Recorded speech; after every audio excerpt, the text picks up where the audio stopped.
লহরী, কেমন আছিস বল? আমি তো ভাবলাম আমার নাম্বারটা এতদিনে ব্লক লিস্টে পাঠিয়ে দিয়েছিস তুই। আমি তোকে হোয়াটসঅ্যাপে আনব্লক করে হাই পাঠালাম, উত্তর দিলি না তো। ব্লু টিক হলো, সিন করলি, তাও উত্তর দিলি না আমার মেসেজে। না রে অনিশ, আজ অবধি কারোর নম্বর ব্লক করিনি আমি, করার প্রয়োজন হয়নি।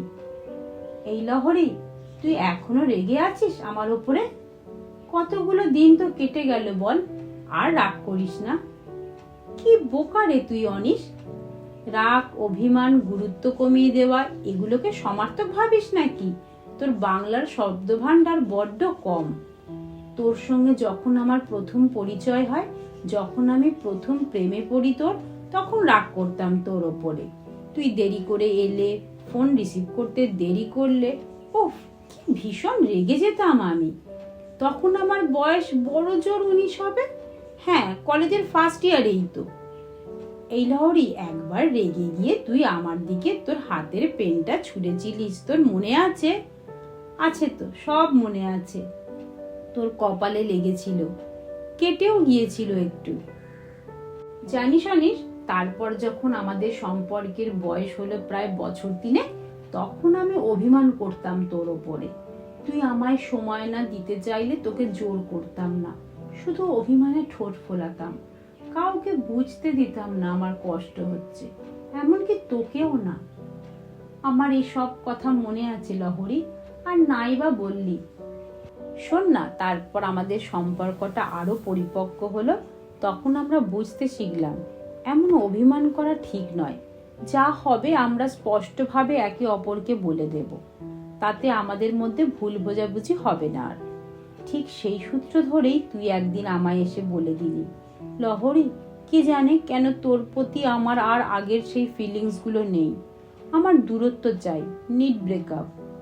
আমি রাগ, অভিমান সব ভুলে পরিণত হলাম। আসলে কি বলতো, পাশে একটা কাঁধ না থাকলে চোখে জলও কম আসে। ও, তুই তার মানে এখনো রেগে আছিস আমার ওপরে লহরী? প্লিজ ক্ষমা করে দে। ধুর বোকা, আজ আর রাগ অভিমানের জায়গাই নেই অনিশ। তুই ছেড়ে চলে গিয়েছিলিস, তা হয়ে গেল প্রায় 3 বছর 2 মাস 11 দিন। আমি তোকে আলাদা করে ভুলতে চেষ্টা করিনি কোনোদিন, সব মনে আছে আমার।